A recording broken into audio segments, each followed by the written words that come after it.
Hello, everybody. Scott Golden here with the AEW Dark Review for the 17th of November on 2020, obviously. And obviously, I mean, it's not a bad show, but at the same time, Dark continues to be one of those shows where they throw everybody that doesn't really have a role anywhere else, and then they do some good matches, but you can skip the show if you really want to. They continue to run way too many shows. They do have new graphics, new presentation packages and such. Excalibur and Taz on commentary, joined by Anthony Agogo, or whatever the heck his name is, and Ricky Starks throughout the show. Excalibur needs to go. I say that every week. They still have him employed. It still makes me sad. Okay, skipping forward. Gun Club, Billy Austin Gunn and Colton Gunn defeats Sean Maluta, Bishop King, and Joey O'Reilly. Colton Gunn has been on TV before, but I think this is the first match he's had. It may very well be the first match of his professional career, what with starting during the pandemic. He and Maluta start off. Austin and Billy come in with the other two. Billy and King both hit clotheslines. They do a double down. Austin hot tags, hits the quick draw, and a first victory for the Gunn Trio. Post-match, O'Reilly's alone in the ring. Lance Archer and Jake Roberts make their way out. Archer chokeslams him onto his own partner, and Roberts basically does the now we lay me down to sleep prayer, adding that only a fool would get in the ring with Archer, and there's a reference to Freud's idea that life culminates in death. Everybody dies, and Archer said he will be the last to do so. I don't know where this is going. I remember the Everybody Dies thing being a Tracy Smothers thing in the 90s or early 2000s. I don't know if that's where he got it from, but anyway. Ricky Starks defeats Travis Titan. I think this is the first stop for Titan. Starks is always moving well, always looking good. Titan hits an elbow smash. Starks hits a back suplex and a spear. He's got half a dozen wins in a row. Then we go to things that don't need to happen. Joey Janela and Marco stunt. I think I'd rather watch a test pattern. Obviously, Sonny Kiss is out there, who does have talent. Jurassic Express out there, who both have talent. They do comedy that was supposed to be funny. It really wasn't. Stunt rolls Janela up for a 2 count. Goes for DDT. Janela catches him with a suplex onto the floor. Brainbusters, and attempts a third, which, why are we wasting the Brainbuster as a dangerous move and a potential finish? Stunt fights out and spikes Janela with a Rana before hitting a Dragon Rana on the floor. Why is all this happening on the floor? Stunt goes to the top rope. Janela cuts him off with an Enziguri and an Avalanche Samoan driver. He gets his third straight win, and nobody cares. Okay, the waiting room segment, which is an interview segment, debuts with Dr. Britt Baker. This is kind of fun. Baker is in a studio, kind of like a Piper's Pit or Brother Love show, something in that range. Rebel introduces her. Baker starts talking about the role she's been with the AEW Games deal. She makes fun of Eddie Kingston for losing at full gear. Congratulates the young Bucks, easy for me to say, stealing a victory, and basically promotes their book. Baker said that Cody Rhodes has been living in his own American nightmare since losing the TNT Championship, which was a good line.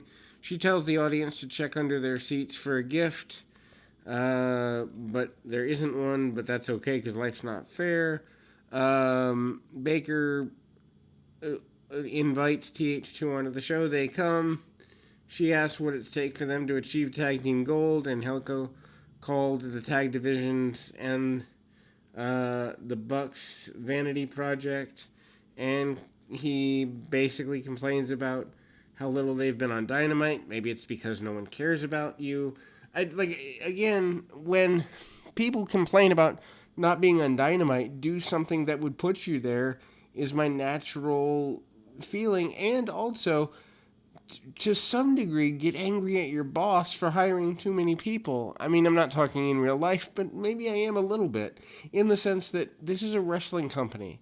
It's not a participation trophy event, and everyone that is hired should have a role or one in 6 months. So I have no problem with enhancement talents. This is a good thing. However, if you don't have a role for someone within 6 months of hiring them, they shouldn't be hired. There's enough competition in independence and in Japan, obviously not independence during the pandemic, but in Japan and Impact and AEW and all these places, that people that are hired should mean something.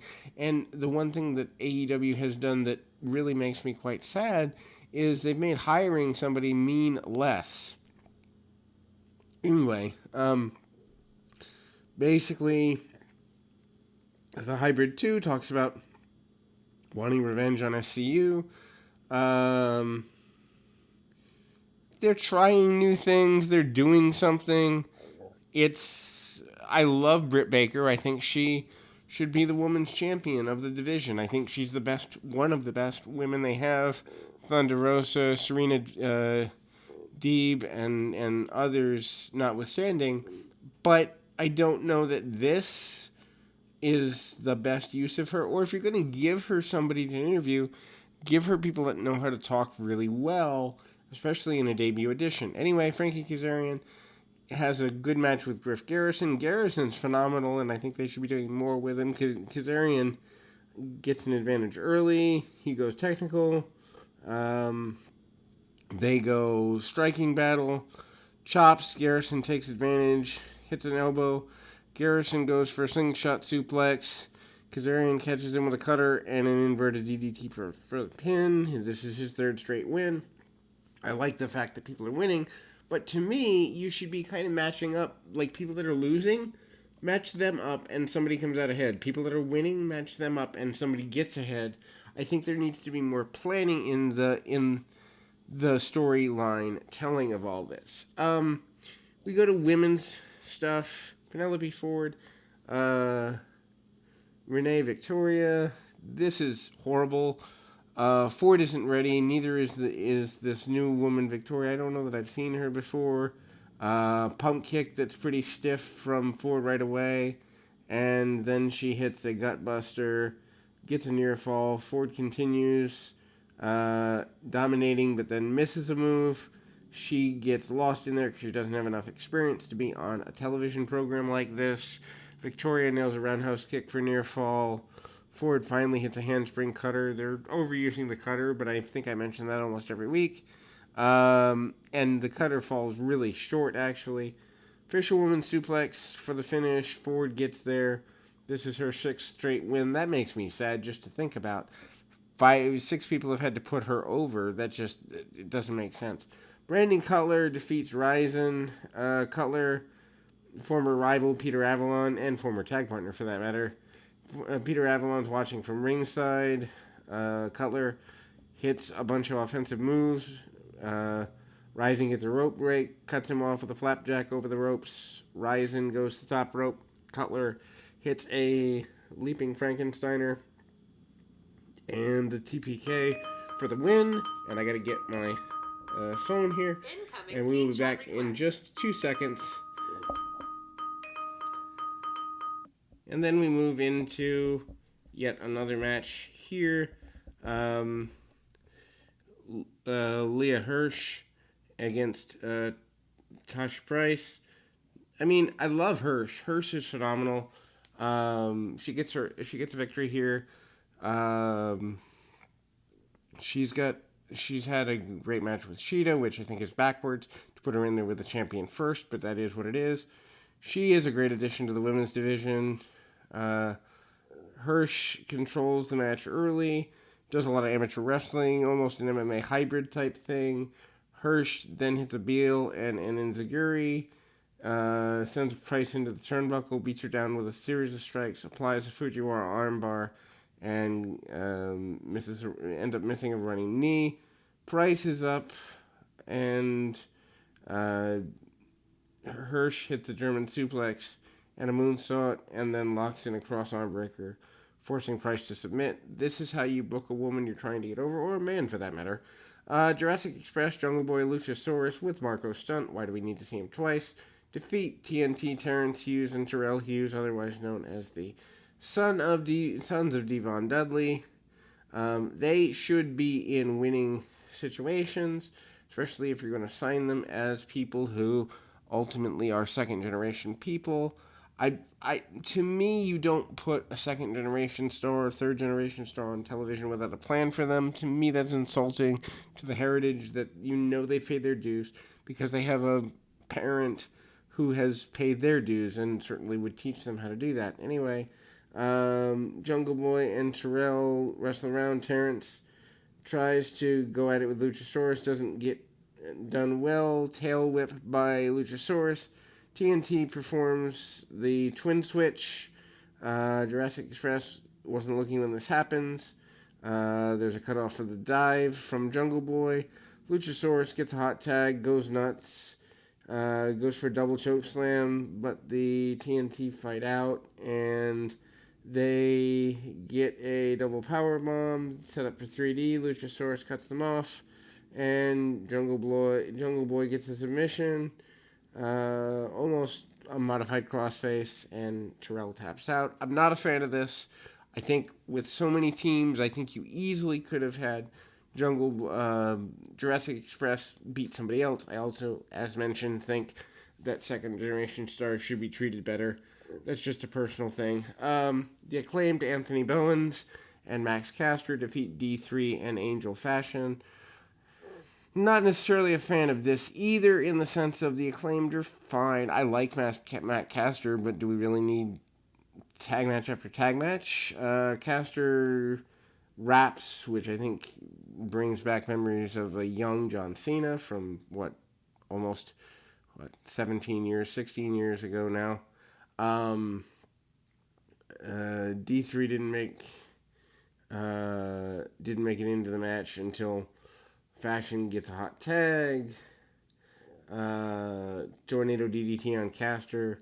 Bowens catches a dive and hits a modified suplex. Acclaimed hits the critically acclaimed a dropkick into a Samoan drop for their third AEW win. Nothing wrong with them winning here, but again, do we really need tag matches back to back with no direction? Ivelisse with Diamante defeats Alex Garcia. It's fine. Ivelisse has looked better. She's coming out with really aggressive offense early. Diamante attacked when the referee's back was turned. Garcia tries to roll up. Ivelisse hits a neckbreaker. Garcia hits a backstabber. Clotheslines followed by a Tiger Fake kick.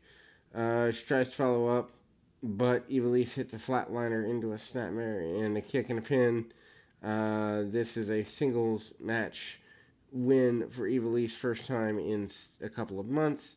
Thunder Rosa, yay, against Lindsay Snow. Lindsay Snow I'd seen in Shine. I like Lindsay Snow. She's got something.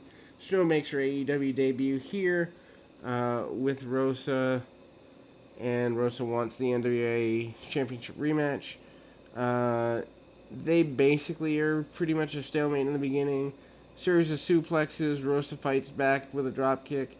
Snow laid on the ground and does some ground and pound. She actually has done female MMA, obviously female, but anyhow, Rosa turned that into a heel hook followed by a sleeper. Rosa hits a drop kick in the corner. Snow tries to fight back, doesn't go anywhere. Rosa hits a series of strikes followed by a Fire Thunder driver for a win. Peter Avalon welcomes a person he's trying to woo into a rideshare car, offers cheap wine, and the driver gets annoyed and Avalon gets kicked out. Too many women's matches as we see Big Swole and Killian King. I'm all for supporting women if they have stories, if they have backstories, if they have reasons to be there. But this is we're just putting women on TV, or in this case on the internet, because we have them under contract and we're trying to be nice. It doesn't make sense. Anyway, they exchanged words at the bell. Swole goes for Dirty Dancing early. King escapes. They go to the outside. She gets driven into the ring post. King avoids a cutter. Swole makes a comeback and hits a flatliner. Applies a clover leaf, gets a submission victory. Amazing that she was in a program with Britt Baker and now she's doing nothing on Dark. Jack Evans with Angelico defeats Christopher Daniels with Frankie Kazarian. Yes, I cannot believe that I just read those words. Before we go there, though, Darby Allin walks out unannounced. He's in the ring, offers to fight Ricky Starks, who's on commentary. Brian Cage comes out to back him up. Cody Rhodes comes out, evening the odds, wearing a producer's headset. And obviously, they will fight on Dynamite. I guess they want to do a teaser. Although the people that are watching Dark, usually I would assume are watching Dynamite too. Like, I can't imagine a person being a fan of Dark and not seeking out Dynamite, either on cable or if they're in a international base where they can't get it, finding it online or whatever they do. It doesn't make sense to pump the match there in that way unless you think there's a different audience. Anyway, Jack Evans and Angelico are in the main event slot. Or Jack Evans with Angelico, and Evans defeats Christopher Daniels with Kazarian. Jack Evans should not be beating Christopher Daniels. Daniels at the end of his career. He's, I think, 50 plus or close to it. He should be either putting over people that are going places or having one final run. This is neither. SCU and TH2 have been feuding on Dark for about a month now. Not that anybody cares that much. They do some chain wrestling early. Daniels gets suplexed a bit, and Angelico distracts. Evans hits a cyclone kick from the top, steals some heat in the middle. Daniels fights out of a Kimura attempt. Evans sends him outside, and Angelico tries to attack. Kazarian stops that, and Daniels hits a Blue Thunder Bomb, gets back in the ring. Daniels goes for lariats. Evan hits a some sort of faceplant gimmick thingamajigger. It looked awful. Anyway, Evans fights out in the Angel's Wings, hits a moonsault for near fall. Both men hit clotheslines, they hit a double down. Back to their feet, they trade strikes. Evans misses a kick. Daniels goes for the complete shot and tries to apply a Koji clutch. Angelico tries to distract the referee. Kazarian stops that by decking him.